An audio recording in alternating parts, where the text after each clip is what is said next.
지난 4월에 본인의 친형을 횡령범으로 고소한 방송인 박수홍 씨에 대한 얘기를 한번 해보겠습니다. 이분이 어제 검찰의 대질 조사를 받으러 갔다가 본인의 또 부친에게 폭행을 당했습니다. 횡령 혐의로 구속된 친형과 관련해서 서부지검에서 대질 조사를 앞두고 있었는데 갑자기 119 구급차에 실려간 사건이 벌어졌죠. 자, 사진 한번 볼까요? 참고인 자격으로 나와 있던 아버지가 박수홍 씨의 발을 걷어차서 정강이를 걷어차서 박수홍 씨가 쇼크를 받아서 이제 쓰러져 버렸고 결과적으로는 병원에 이송이 됐다는 건데요. 왜 아버지로부터 폭행당했냐 확인을 해봤더니 부친이 식구인데 아들인데 나한테 인사를 안 하더라 이러면서 걷어찼다는 거 아니겠습니까? 여기가 어디냐? 게다가 폭행한 장소가 뭐 바깥도 아니고 검사랑 수사관들이 있던 바로 이 조사실이었다는 겁니다. 와, 박수홍 씨가 한 말도 있죠. 박수홍 측에서 사진도 보여주세요. 부친이 박수홍의 정강이를 걷어차면서 흉기로 뭐 칼로 죽여버리겠다 뭐 이렇게 말했나 보죠. 자, 이거 어떻게 된 겁니까, 우리 교수님? 예, 뭐 아시다시피 박수홍과 그의 친형 사이에 송사가 있죠. 송사의 주요적인 내용은 그러니까 박수홍 씨가 30년 넘게 연애 생활을 해왔는데 아시다시피 박수홍의 매니지먼트는 가족회사라고 하죠. 말하자면 가족회사라고 하는 것은 친형이 일정의 뭐 대표를 맡고 여러 가지 매니지먼트 회사를 차렸어요. 회사를 하고 네. 거기에서 박수홍 씨의 여러 가지 수익을 다 관리하는. 네. 30년 동안 왔으면 사실은 뭐 이 정도 연예인이면 수백억이 되겠죠. 실제로 이제 고소한 내용도 한 83억인가 뭐 근데 이제 네. 얘기되는 건 116부터 시작해서 한 200억도 넘는 이 내용이 되니까. 그 돈을 횡령했다. 그렇죠. 예. 그 횡령한 것이 어디로 가는지 모르고 그래서 이제 앞서 말씀하신 대로 합의를 뭐 이렇게 요청하는 과정에서 이런 얘기도 있었고, 근데 왜 서부지검 검사실 조사실에서 이런 일이 벌어졌느냐? 박수홍 씨 쪽에서 고소인 쪽이죠. 조사를 요청했는데 조사가 이루어지지 않고 있는 상황에서 보완 조사를 검사 쪽에서 대질하는 것이 가장 효과적인 것이라고 하면서 이루어진 거죠. 물론 이제 박수홍 씨 본인은 사실 좀 깨림직했을 수도 있습니다. 왜냐하면은 검사가 조사를 하면 되는 거지 왜 당사자가 네. 거기서 대질을 하느냐. 왜냐하면 사실 박수홍 씨는 그 전에 아버지에 대한 공포감을 많이 얘기를 했었거든요. 네. 맞고 자랐다 아니면 굉장히 심각한 문제가 있었다라고 해서 그 전에도 얘기가 있었는데 그래서 박수홍 씨 쪽에서는 뭐 예견된 참사다 아니면 뭐 네. 이런 얘기도 하고 있고 지금 상황은 그렇습니다. 박수홍 씨는 병원에 입원해 있는 상태인데 뭐 물리적인 형태의 그 상처가 큰 건 아니고 정신적으로 충격을 받고 있는 상태. 그러니까 좀 정리를 해보면 박수홍 씨가 우리가 이제 사실 뭐 연예인 얘기를 여기서 굳이 할 필요가 없는데 왜 하느냐 하면은 이제 이 유명한 연예인과 그 가족을 둘러싼 심리 상태를 조금 정리를 해보기 위해서도 있고요. 그다음에 사회적으로 좀 이슈가 되는 상황이기 때문에 정리해볼 필요도 있기 때문에 하는 겁니다. 자, 우선 정리를 해보면 박수홍 씨가 그동안에 방송 활동을 하면서 아버지하고 미우새라고 하는 프로그램에 나와가지고 어떤 또 부자 간의 정을 논하면서 시청자들의 신금을 울렸던 것도 있었습니다. 그때 당시에는 아버지가 아들에게 잘 살아라, 그다음에 그 교만하지 말고 사람들에게 잘 대하면서 살아라 이런 식으로 또 좋은 조언도 해주고 그래서 참 좋은 이미지가 있었고 박수홍 씨 자체도 가족들에게 좋은 아름다운 그런 감정을 가지고 있는 것으로 보였는데 얼마 전부터 형이 자기의 돈을 횡령했다는 얘기를 계속 했었죠. 그러면서 가족 간에 내분이 있는 것이 이제 확인이 되었고 그런 의미에서 형을 횡령으로 고소를 했었습니다. 그리고 민사상으로 또 손해배상 청구 소송을 해서 83억인가를 손해배상으로 이제 돈 돌려달라는 소송을 민사도 했었어요. 그래서 형사 고소와 민사가 같이 지금 진행이 되고 있는 상황이었는데 형사 고소가 아직 진행이 되는 중에 뭐 검사도 여러 번 바뀌었다 그러고 아직 이게 제대로 조사가 안 됐었나 봐요. 그 와중에 대질 조사를 이제 하는 상황이었던 거고 그 과정 중에서 아버지가 중간에 껴서 이건 내가 횡령한 건데 왜 형을 그렇게 괴롭히니? 왜 가족 간에 왜 이러니? 이제 이러면서 그러니까 박수홍 씨에게 뭐라고 하는 상황이었고 아버지가 본인의 참고인으로 지금 같이 조사받는 과정 중에서 이런 일이 벌어졌던 거죠. 네. 자, 그런데 왜 아버지는- 아버지는 왜 이런 태도를 보이는 거예요? 아버지가 이제 참고인 자격으로 들어온 거죠. 사실은 네. 들어올 필요가 없었는데 여기도 사실은 좀 묘한 부분이 있고 네. 참고로 사실 저는 연예인들이 그 나와서 뭐 미우새든 무슨 새든 나와서 그 행복한 모습 보는 거 전혀 안 믿습니다. 아, 그다음 위선인가요? 100% 위선은 아니라 하더라. 전 80% 위선이라고. 저는 저 방송국에도 많이 다녀봤지만 연예인하고도 많이 예능 해봤지만 여기에 빨대를 몇 개씩 꽂고 다니는 연예인들 많이 봤습니다.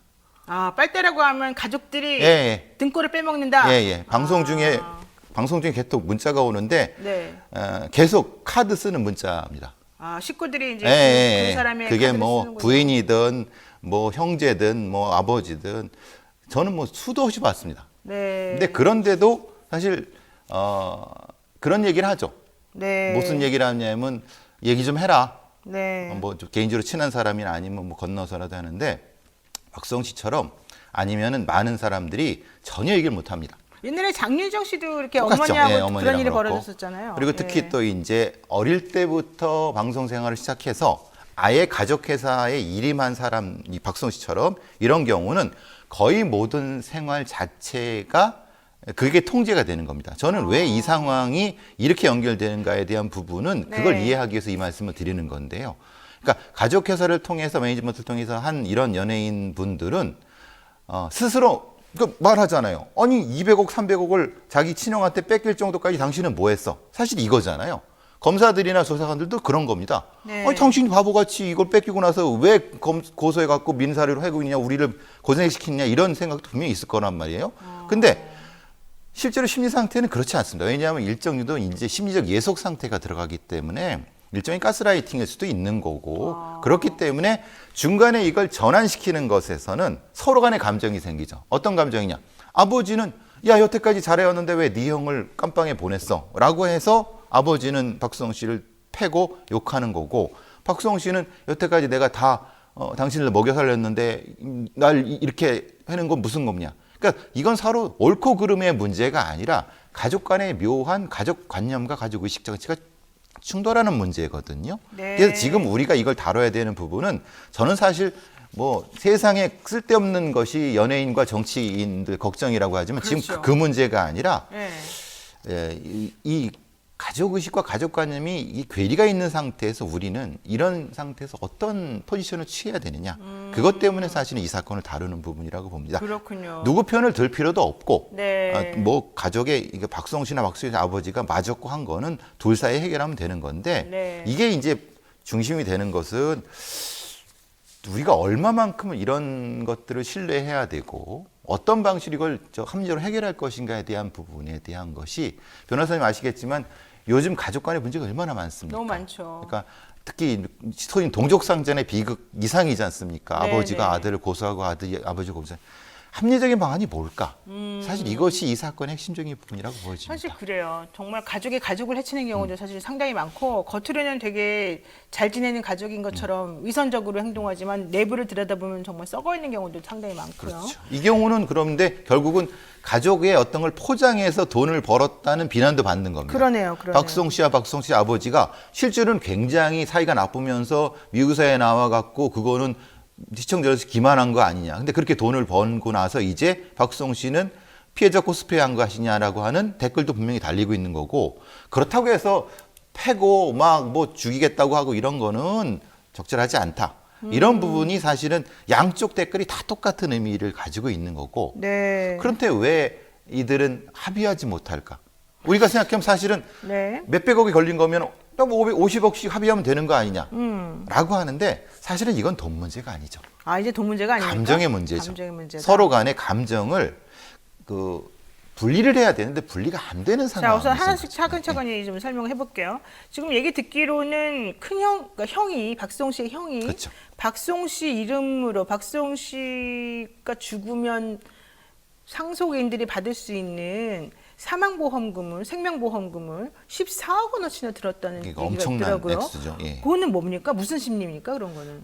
그런데 이제 그걸 역으로 생각하면은 네. 박수홍 씨가 자기 도장을 내줬겠죠. 네. 말하자면 어차피 가족 매니지먼트 관리를 다 하니까 다 그런 거 하니까 아니겠습니까? 예. 결국은 박수홍 씨 형은 어느 시점에 지나면서 박송 씨를 일종의 황금알을 낳는 거위로 생각했을 가능성. 이제 가족이 아니라 일종의 무엇인가 생산해내는 생산 기계로 생각했을 가능성. 돈을 만들어내는 기계가 되는 거죠. 기계가 되는군요. 그러니까 어떤 형태로 하든 그 사람이 박송 씨가 얘기하는 말 자체는 듣지도 않는 거고 사실 그 이 예능 현장이나 이런 데에서 저도 잠깐 있으면은 네. 너무할 때가 많습니다.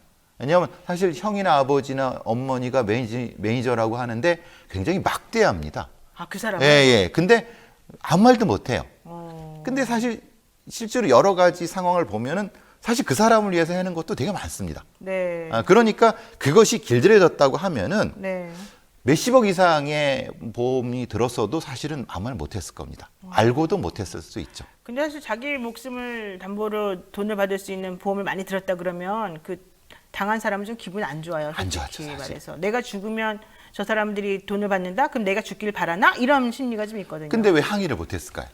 왜냐하면 너무 밀착돼 있는 거예요. 항상 밥을 먹고 항상 옷도 입혀주고 항상 깨워주고 하는데 그분 그 형이나 아니면 형수한테 그런 얘기 할 수 있겠습니까? 그래요. 이게 사실은 가족 매니지먼트의 한계점이자 가장 큰 위험 요소죠. 그러니까 가족이라는 게 좀 정말 그런 이 양면이 이중적인 있는 게 거예요. 있네요. 자, 박수홍 씨 법률 대리인이 사실은 어제 그 검찰 조사 받기 전에 아버지에 대해서 몸수색을 해달라 이런 요청을 원래 처음에 했었다는 거예요. 왜냐하면 그 이전에도 박수홍 씨 아버지가 망치를 들고 찾아왔었던 전략이 있었기 때문이라는 겁니다. 보면은 몸수색을 통해서 위험한 물건을 지니지 않았는지 확인하지만 신체를 이용한 폭행까지 막을 수는 없었다. 그러니까 몸색을 했는데 위험한 물건은 없었으니까 그나마 안심을 했는데 결국은 정강이를 걷어차는 폭행까지는 막을 수 없었다. 맨몸으로 때린 건. 물론 검찰 쪽 의견은 다릅니다. 어때요? 보도에 입장이 나왔는데 네. 저런 요청 자체가 없었다. 그럼 변호사가 거짓말한 거예요? 그 모릅니다. 이게 왜냐하면 그 뒤에 저 입장 나온 다음에 검찰 서부지검에서 나온 얘기가 네. 요청 없었다, 신변보호 요청 없었다, 뭐 이런 얘기를 하니까 이거는 이제 사실 확인이 필요한 부분이라고 보여집니다. 물론 이제 변호사 쪽에서는 주장할 수 있죠. 얘기를 했는데 사실은 그게 검찰 수사관한테하고 정식적으로 하지 않았을 수 있는 거니까. 근데 분명한 거는 박수홍 씨 측에서는 위협을 느끼고 있었던 건 맞고 비공식적으로 분명히 요청한 건 맞는데. 검사 쪽에서는 이제 검찰 쪽에서는 사실 그게 그렇게 위험일까라고 생각했을 수도 있는 거죠. 누구의 책임을 따지기 어려운 부분인 거죠. 아니 그런데 박수홍 씨는 자기가 자기 몸에 사망보험금, 생명보험금이 그렇게 많이 걸려있다는 것도 사실 몰랐다는 얘기가 있었고요. 더 놀란 거는 뭐 아버지가 그래요. 자기를 때렸다고 칩시다. 발로 걷어찼다고. 근데 그렇다고 해서 과호흡을 일으키고 응급실에 실려갈 정도로 119에 실려갈 정도로 그렇게 쓰러지나요? 그것도 좀 너무 오바 아닌가요? 제가 앞서 말씀드린 것처럼 연예인의 모든 행동은 저는 신뢰하지 않습니다. 그러니까 박수홍 씨도 사실은 오바했을 수가 있다는 거예요? 이건 보여지기 행동일 가능성이 없습니다. 그건 실제로 그런지 몰라도 저는 그런 현장에 많이 보고 그런 것도 조사를 해보지 않습니까? 실제로 당신 맞지도 않았는데 왜 그래? 아니 박수홍 씨 얘기가 아니고요. 네. 그런 얘기할 때는 사실은 사진 찍히는 거죠. 이것이 일종의 증거 자료가 될 수 있는 거기 때문에 나중에 소송이라든지 이런 거에 유리할 수 있게끔 그렇게 하는 경우가 종종 있기 때문에 연예인들의 여러 행동에 대해서는 저는 전체 100% 신뢰하지 않습니다. 물론 실제로 이 양반이 다쳐갖고 과호흡을 일으킬 수도 있습니다. 왜냐하면 몸이 안 좋을 수 있으니까. 근데 네. 이건 여러 각도로 봐야 된다는 겁니다. 좀 전에 박수홍 씨 측에서는 신체적인 충격이 있었는데 그거 이외에도 정신적인 충격이 커서 과호흡이 왔었다. 네, 이렇게 가능하죠. 얘기했고 예. 어떻게 평생을 먹여 살린 아들한테 이럴 수가 있냐 이러면서 가슴을 쥐어짜면서 절규하다가 실신했다. 이렇게 변호사가 얘기를 했나 봐요.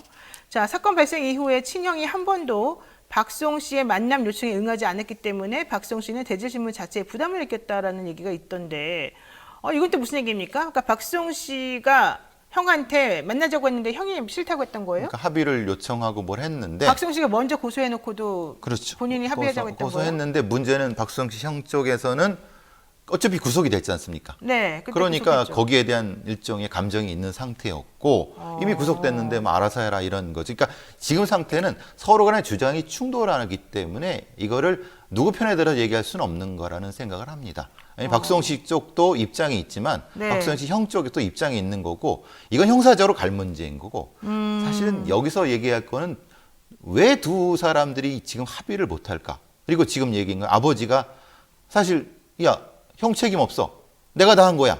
라고 하는 쪽으로 지금 흐르려고 하는 거 하지 않습니까? 네, 아버지가 또 본인이 한 거라고 또 그런다고. 그 얘기는 결국 뭐냐면 지금 그렇게 하면 형이 입장을 내면 안 되죠.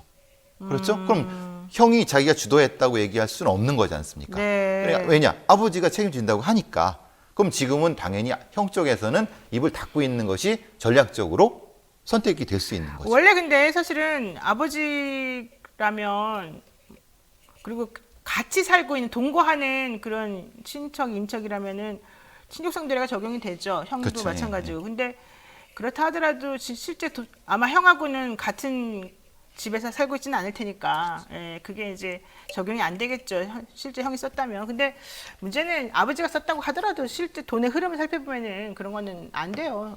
뭐 그런 말은 그쵸. 안 믿겠죠. 액수가 지금 몇백억이 넘는데 친족 쌍도례라는 건 말이 안 되는 거죠. 그게 친족 쌍도례라는 게 기껏해야 몇 천만 원 안쪽이고 해봤자 몇 억인데 이게 몇십억, 백억이 넘어가면 이게 쌍도례라는 게 말이 안 되지 않습니까? 그러니까요. 근데 어쨌든 박수홍 씨 측 법률 대리인하고 절친 입장에서는 뭐 검찰이 무리한 조사를 했고 또 검사가 너무 자주 바뀌었고 문제가 심각했다 뭐 이런 얘기도 하고 있어서 검찰 쪽에서 중요하게 생각하지 않았다는 거죠. 검찰 쪽에서는 어차피 가족 문제인데 당신들 빨리 알아서 합의하라는 얘기를 명시적으로 하지 않았어도 보통의 경우 그렇게 하는 경우가 많습니다. 근데 어쨌든 아버지는 큰형을 더 예뻐하나요? 이거 왜 이러는 겁니까? 아니 근데 그건 아니죠. 제가 보기엔 그렇습니다.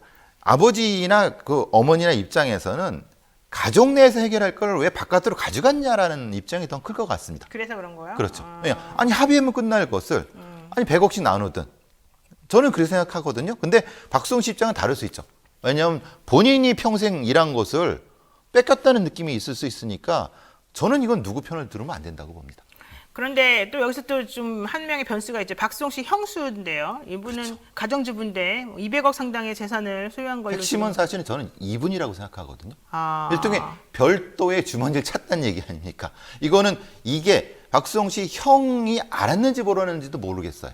만약에 별도의 주머니를 또 찾다고 하면 이거는 지금까지 나왔던 가족의 문제를 벗어날 수 있다는 거죠. 아니 근데 어쨌든 형이든 형수든 간에 그 회사의 일원으로서 정당하게 배당을 받았거나 뭐 월급을 받았거나 그렇다면 실제 돈을 벌어들인 주된 수입원은 박수홍 씨라 하더라도 본인들 입장에서는 정당하게 나는 어쨌든 급여를 받아서 부를 축적한 거다. 내가 뭘 잘못했냐라고 할 수 있는 거 아니에요? 그렇죠. 근데 이제 문제는 그럼 형수의 역할이 뭐냐 이 말이에요. 형은 매니지먼트를 했잖아요. 그죠? 근데 형수는 어떤 일을 했냐? 어떤 일을 하지 않았는데도 그걸 가져갔다면 사실 이건 심각한 문제가 될 수 있는 거 아닙니까? 네. 그러니까 사실은 저는 이 사건의 핵심은 혈연의 가족들 3명은 뭐 자기들이 알아서 하지만 네. 형수 부분은 사실 비혈연이기 때문에 네. 이 부분이 좀 변수가 될 거라는 생각하거든요. 자, 어쨌든 뭐 사실 뭐 박수홍 씨 연예인인데 연예인의 가족사가 우리 프로그램에서 다뤄지는 게 적당한지 아닌지 모르겠습니다만은 이 사건이 또 워낙 크게 지금 다뤄지고 있기도 하고 이 연예인 한 명이 이제 어렸을 때부터 지금까지 성장한 과정 중에서 벌어들인 이 상황과 연결되는 사회적인 이슈들이 좀 있어서 한번 다뤄봤습니다. 네. 그 세부적인 사항은 계속해서 또 수사 결과 한번 지켜보면서 또 앞으로 확인해 보도록 하고요. 오늘은 여기까지 해야 될 것 같습니다. 네, 오늘 배상훈 교수님 고맙습니다. 감사합니다.